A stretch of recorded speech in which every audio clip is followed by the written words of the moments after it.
નમસ્કાર દોસ્તો, ધોરણ 11 ગુજરાતી વિષયની અંદર આજે આપણે 13મું કાવ્ય પરાજયની જીત. બે શબ્દ છે, એક તો પરાજય છે અને પાછી જીત પણ છે. હારેલો માણસ કેવી રીતે જીતે છે, પરાજયની જીત છે. અહીંયા જે પરાજય પામી ગયો છે એ વ્યક્તિની જીત થાય છે. એવું કાવ્ય એટલે પ્રહલાદ પારેખનું ખંડ કાવ્ય છે પરાજયની જીત.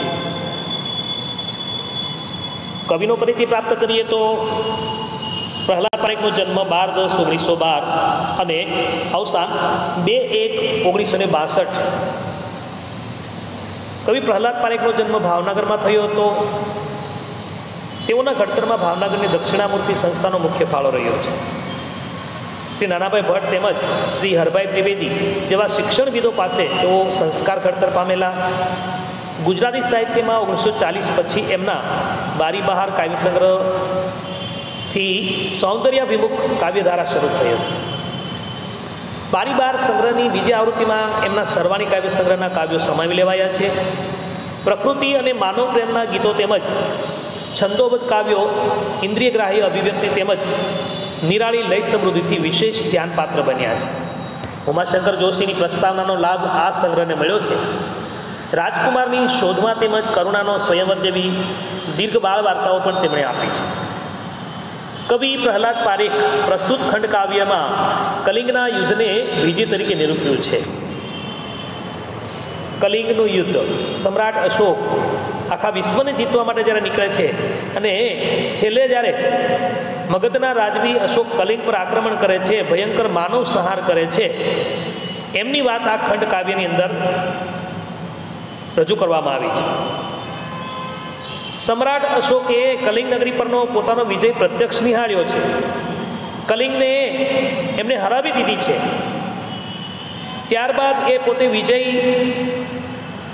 ઘોષિત થાય છે. સમ્રાટ અશોક જીતી જાય છે અને આ જીતને પ્રત્યક્ષ નિહાળવા માટે આખી નગરીને જોવા માટે નીકળે છે, પ્રત્યક્ષ નિહાળવા માટે નીકળે છે. જ્યારે એ આ નગર ચર્યા કરવા માટે નીકળે છે, આ નગરીને જોવા માટે નીકળે, ત્યારે શમશાનમાં ફેરવાઈ ગયેલી તેમણે પ્રત્યક્ષ આ કલિંગ નગરી નિહાળી છે. કલિંગ નગરીની શેરીઓમાં, ગલીઓમાં, મહોલ્લાઓમાં, ધરતી પર સર્વત્ર મૃત માનવ દેહો છવાયેલા હતા. જાણે સમ્રાટની આ વિજય ગાથા આ શબોની ભાષામાં સમાઈ ગઈ હતી, લિપિની ભાષામાં સમાઈ ગઈ હતી. આવું માનવ સંહાર જોતા અશોકનો હૈયું પશ્ચાતાપ અનુભવી રહ્યું છે. એને જલન થાય છે, બળતરા થાય છે, પશ્ચાતાપ કરે છે. ઓહો, અરે રે, આ શું કરી નાખ્યું? જે વિજયથી માનવીના હૈયા ન જીતાય એ જીતને જીત કેમ કહેવાય?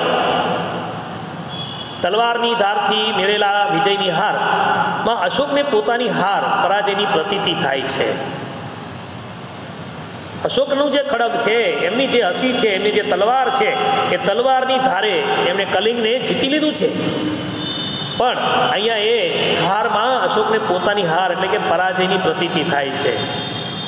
અશોક ખડગની સત્તા વિસ્તારવાની લાલચને છોડી દે છે અને હિંસાનો ત્યાગ કરી અહિંસાનો માર્ગ સ્વીકારે છે.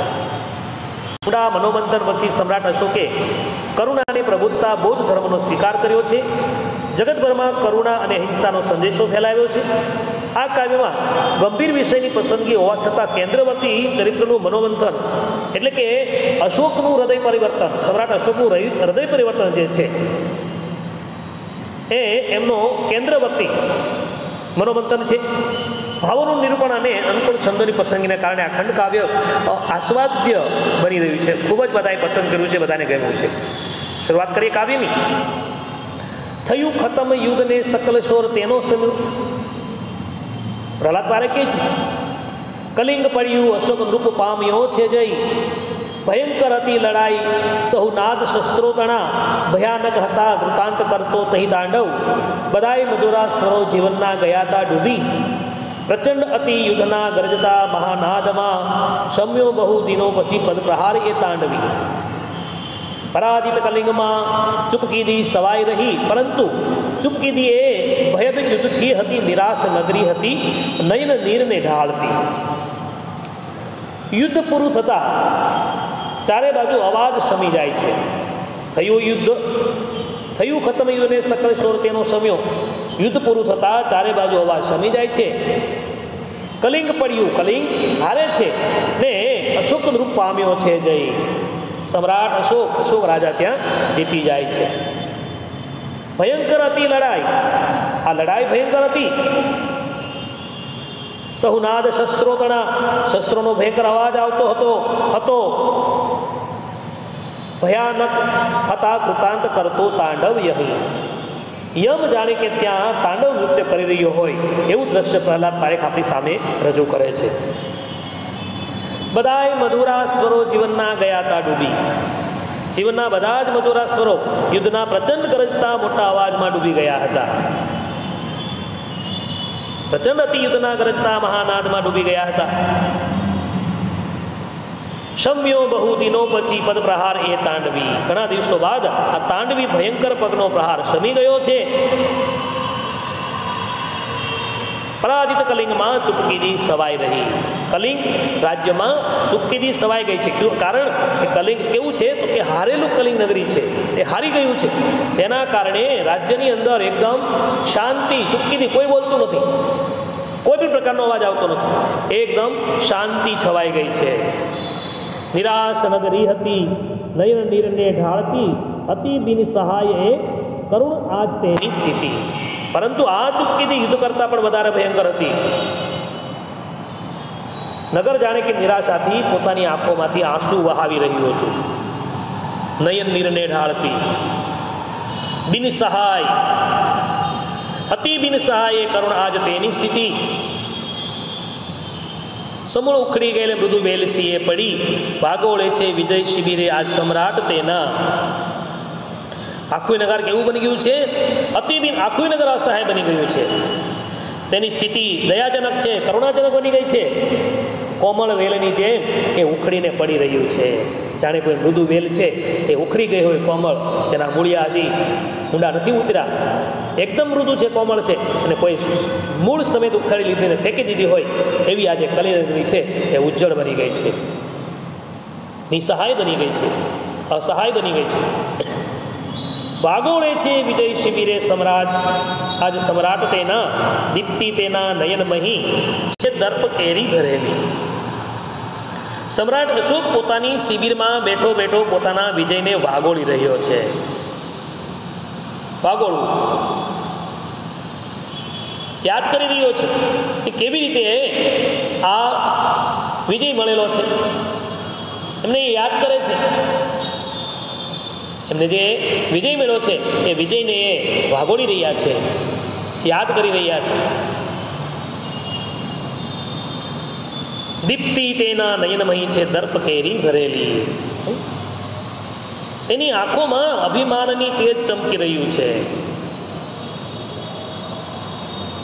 એમને જે કંઈ આ યુદ્ધની અંદર વિજય મળ્યો છે એનો જે પ્રકાશ છે, દર્પ એટલે અભિમાન, અભિમાન રૂપી પ્રકાશ નું તેજ ચમકી રહ્યું છે. એ સમ્રાટ અશોક જીતી ગયો છે.